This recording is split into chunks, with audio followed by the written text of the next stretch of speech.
नमस्कार दोस्तों, क्या हुआ जब अयोध्या में प्रकट हुआ साक्षात पुष्पक विमान। राम मंदिर में काम कर रहे मजदूरों ने जब यह नजारा देखा तो सभी के पैरों तले जमीन खिसक गई। 22 जनवरी प्राण प्रतिष्ठा से पूर्व अयोध्या में इतने बड़े चमत्कार का होना सभी को आश्चर्य में डाल रहा है। कुछ लोगों ने इसके साक्षात दर्शन किए हैं, जिन्होंने अपनी आंखों देखी जो बताएं, उसे सुनकर आपकी भी रोंगटे खड़े हो जाएंगे। आगे बढ़ने से पहले अगर आप एक सच्चे सनातनी है, प्रभु श्री राम को अपना आराध्य मानते हैं, तो इस वीडियो को लाइक करके कमेंट बॉक्स में जय श्री राम जरूर लिखें। दोस्तों, 22 जनवरी 2024 को रामलला अयोध्या के नए भव्य मंदिर में विराजमान होंगे। इस शुभ कार्यक्रम के लिए पूरे देश में निमंत्रण बनता जा रहा है।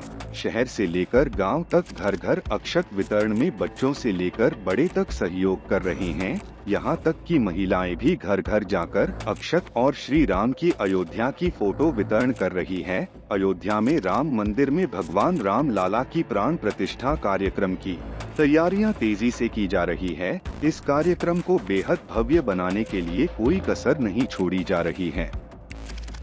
इस बीच राम मंदिर निर्माण का कार्य भी तेजी से किया जा रहा है। मंदिर निर्माण में जो लक्ष्य लिया गया था उसमें लगभग 80% कार्य हो चुका है। 70 खाबों पर मूर्तिकारी का काम चल रहा है। पिछले दिनों त्योहार की वजह से यह धीमा पड़ गया था, लेकिन अब वह भी तेज पूरा हो जाएगा। निर्माण कार्य जल्द से जल्द पूरा करने के लिए सभी मजदूर रात दिन मेहनत कर रहे हैं। लेकिन 10 जनवरी की रात कुछ ऐसा चमत्कार हुआ जिसे देखकर सभी मजदूरों के होश उड़ गए।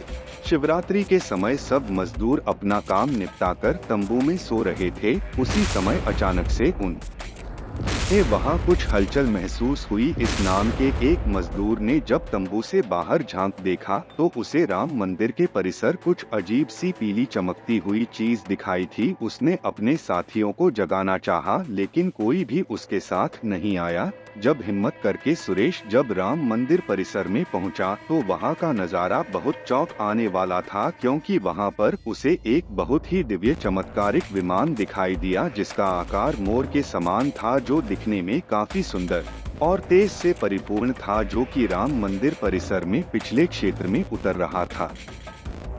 लेकिन उसे विमान को नियंत्रित कौन कर रहा था यह समझ नहीं आ रहा था, क्योंकि उसे विमान में इतना तेज था कि सामान्य आंखों से नहीं देखा जा सकता था। लेकिन समझ में कुछ ऐसा आ रहा था मानो स्वयं साक्षात भगवान राम पुस्तक विमान के माध्यम से अयोध्या में उतर रहे हो। सुरेश ने यह चमत्कार अपनी आंखों से देखा, लेकिन अचानक से ही वह बेहोश हो गया, क्योंकि वह उसके तेज को कुछ सहन नहीं कर पा रहा था। सुरेश जब सुबह उठा तो वह उसी स्थान पर मौजूद था और उसके साथ ही मंदिर निर्माण कार्य पूरा करने के लिए जा रहे थे। उसने सभी को रोककर रात्रि की सच्चाई बताई, लेकिन सभी उसकी हंसी उड़ा रहे थे।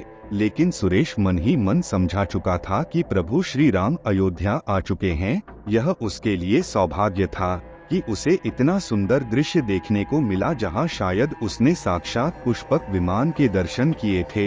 यानी कि प्राण प्रतिष्ठा से पहले अयोध्या प्रकट हुआ साक्षात पुष्पक विमान। दोस्तों, देश के अलग अलग हिस्सों में कई बार अजीब सी आकृति के विमान देखे गए हैं, जिनका संबंध कई बार तो एलियन के साथ जोड़कर भी देखा जाता है। यानी कि अयोध्या में उसे रात्रि को मोर की आकृति का विमान देखना वास्तव में प्रभु श्री राम का ही कोई संदेश हो सकता है।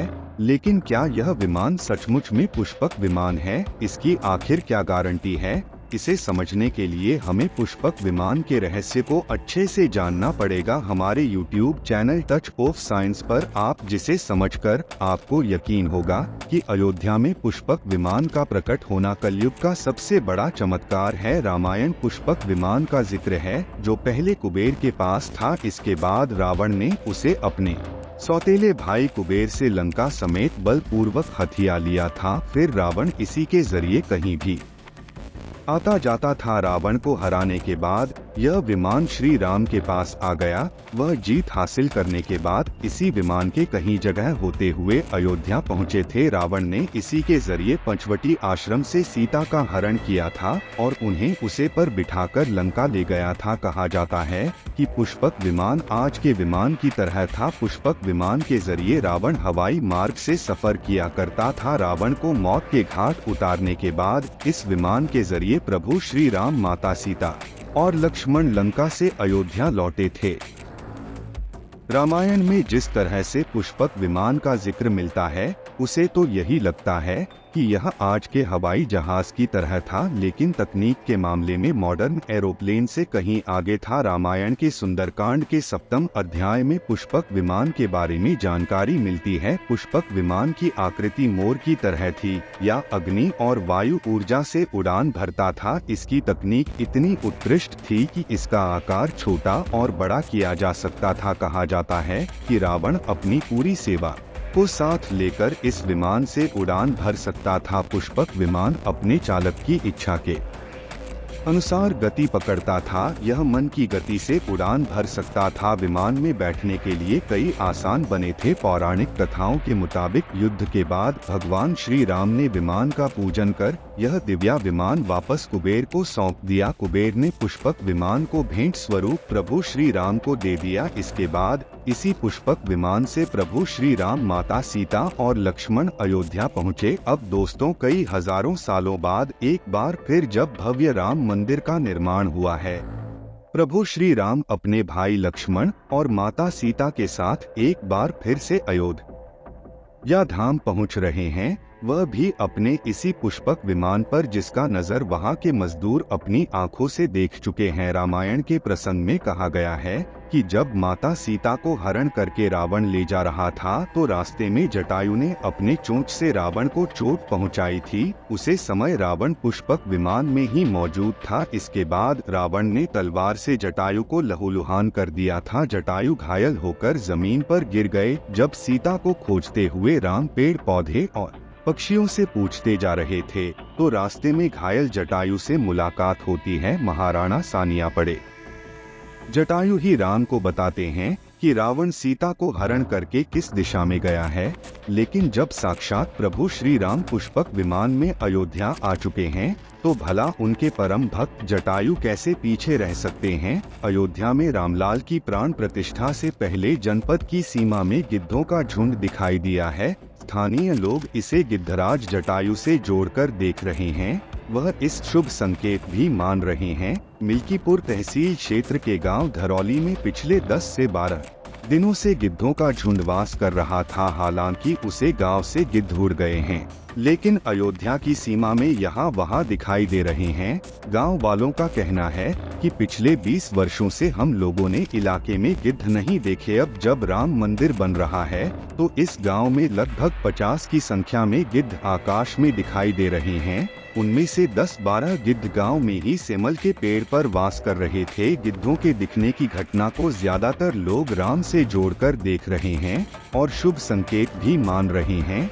22 जनवरी को होने वाले प्राण प्रतिष्ठा के समझ में देश के प्रधानमंत्री नरेंद्र मोदी ने देश विदेश की कई महान हस्तियों को निमंत्रण दिया है, लेकिन आपको जानकर हैरानी होगी, नेपाल में भी कुछ विशेष लोगों को समझ में आने का निमंत्रण दिया गया है। इसके पीछे का रहस्य जानकर आपके भी होश उड़ जाएंगे, क्योंकि नेपाल को भगवान श्री राम का ससुराल कहा जाता है। क्योंकि नेपाल एक समय पर जनकपुर धाम था, जहाँ के राजा थे राजा जनक, और उनकी पुत्री माँ सीता वहीं पर भूमि में से प्रकट हुई थी। जनकपुर धाम, जिसे मिथिला भी कहा जाता था। मिथिला संस्कृत में यह मानता है कि जब बेटी का गृह प्रवेश होता है तो उसके मायके से तोहफा और अन्य सामग्री भिजवाई जाती है। इसी परंपरा के मुताबिक जब प्रभु राम का मंदिर में गृह प्रवेश होगा तो सीता जी की ओर नेपाल से अयोध्या उभर आ रही हैं, जिसे भार यात्रा का नाम दिया गया है।